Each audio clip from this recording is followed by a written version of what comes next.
So the Yankees might have themselves a secret weapon in this system nobody's talking about. What's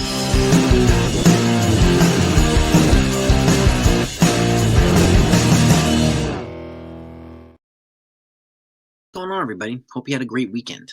So, I'm going to get into this. Yankees have a secret weapon. But first and foremost, I want to talk about something that was brought up yesterday. Bob Nightingale put out, his reporting has been kind of evolving, right? It's been changing up and down, but in particular, Alex Bregman.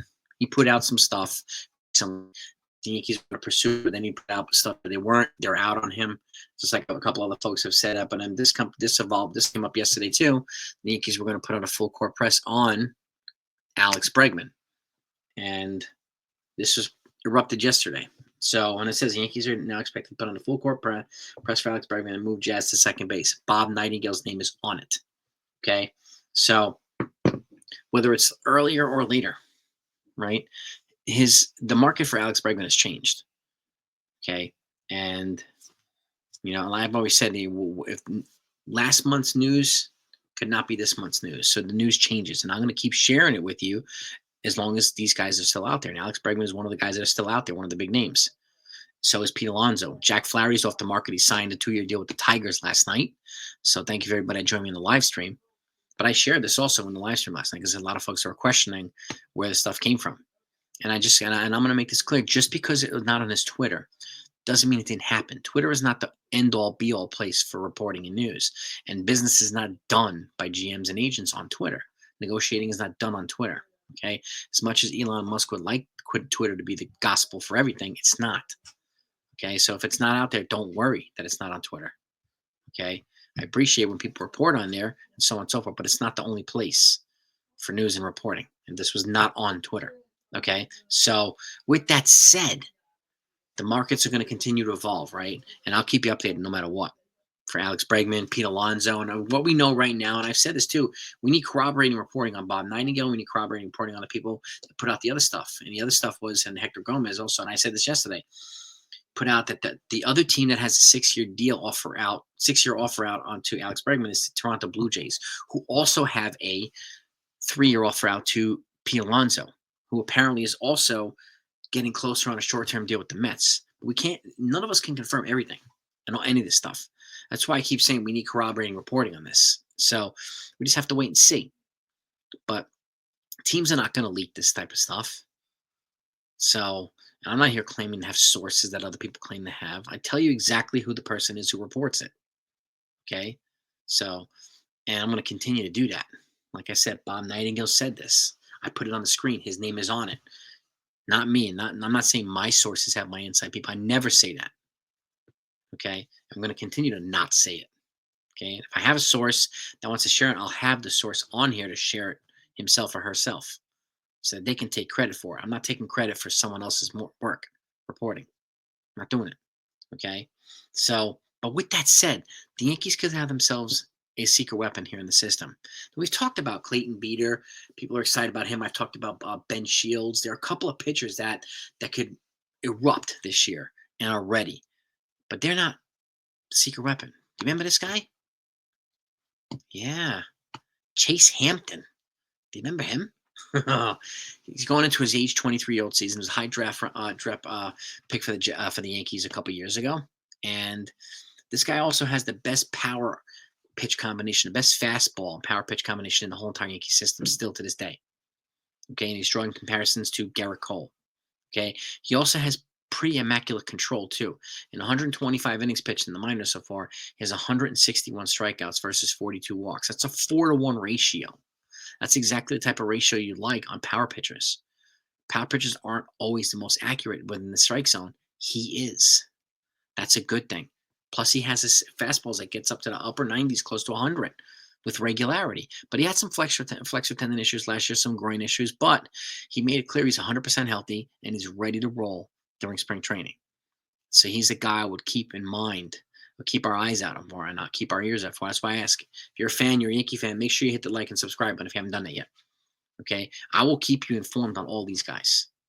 Now, who it is, if someone else erupts through the system, someone else erupts during spring training, I expect to see him in spring training. Spencer Jones, some of these other guys, Clayton Beater, maybe Ben Shields, lefty. So there are some arms. And again, The Yankees are obviously looking for an infield bat, a backup catcher potentially, and a lefty reliever, at least one. So who that is, we don't know. We know Tim Hill's looking for a second-year guarantee, but he's not getting it from anybody. But the Yankees could still bring him back. But we'll see what they do there. There's other guys that are available too, from Andrew Chafin to Matt Moore to other guys that have been DFA'd by their teams. So there are options out there for the Yankees, but there's no need for them to bid against themselves or overpay for people, especially now that they're over the Cohen threshold, meaning every dollar they spend is going to be taxed equally. So if they bring in somebody at $5 million a year, it becomes 10 here. Okay, it's not 60%. They are a repeat offender over the Cohen threshold. It's taxed at 100% to 110% now for the Yankees. Okay, so and that's unfortunate, but it is what it is. So that's something we have to keep in mind too, which is why I think the Yankees are going to go in-house for any options they can. But it doesn't sound like they're going to go in-house for infielders. It sounds like they're looking outside, and I'm not surprised. I could still see Jack. I could still. By the way, congratulations to Jack Flaherty, who signed a 2-year deal with the Detroit Tigers last night. $35 million. Thank you to everybody that was joining me on the live stream last night to talk about it. So I appreciate all yous. Back to the American League Central. So the Tigers have made some pretty good moves. But going back to the Yankees, I think that, I can't see Oswaldo Cabrera being a starter. His biggest value is a bench. I can't see DJ being a starter. I think if he stays here, he'll be on the bench. The Yankees, for those that haven't heard, the Yankees tried DFAing him last year, but the judge and Rizzo and a bunch of the other veterans stood up and wouldn't let him do that. They protested. So that's why he's here. But Cashman and them tried to DFA him last year. Tried to move on from DJ. His teammates stood up for him. And that's what you want in a close-knit clubhouse. Teammates that are loyal to each other. Okay? There's no toxic chemistry in the clubhouse, despite what these other AI channels are saying, lying to viewers, despite what this other stuff these other people are saying on Twitter. It's not happening. Okay? That would be corroborated everywhere, especially in Yankee land. And it's not. So, but back to this guy, Chase Hampton, 23 years old, power arm. Okay? This is the type of pitcher that help the Yankees continue to develop and can become a power player in this Yankees rotation, even the back end of the rotation for now, in the bullpen, whatever they decide to deploy him. And he's already rocketed from single A, rookie ball, single A to double A. So I would expect him to start at double A, but I wouldn't be surprised if he worked up to triple A this year and maybe even higher than that. The big show, maybe. It's happened plenty of times before. And if I could see any two guys going to the majors this year, even if it's a September call-up, it could be Hampton, it could be Spencer Jones. So those are the two guys I think have the most promise right now for the Yankees in terms of call-ups.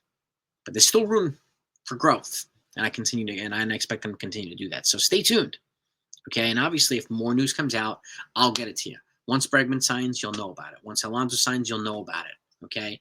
And Jack Flaherty was the biggest arm available. Nick Pivetta is still out there, and he's attached to a qualifying offer, but he's not the pedigree of Jack Flaherty. So I wouldn't be surprised if he doesn't get signed until May, until the QO is gone, the QO deadline, okay, or if he goes back to Boston, because they could still use another arm as well to go with Walker Buehler and Garrett Crochet. But moving pieces. We are 8 days away from pitchers and catchers, and the Yankees roster is at 37. Okay, so they're not done. They have work to do. They acknowledged it. Hal acknowledged it. Brian Cashman acknowledged it, and even Omar Minaya did yesterday that they're not done. Despite what the pundits say, despite what the people say on Twitter, Hal says it and Cashman says it, Minaya says it. I'm going with those guys instead. And if there turns out to not be the case, then so be it. They can be called out on that. But this Yankees team is not done, so stay tuned. But this man right here, keep your eye out. Keep it out. Let's go. If anything, have a great day.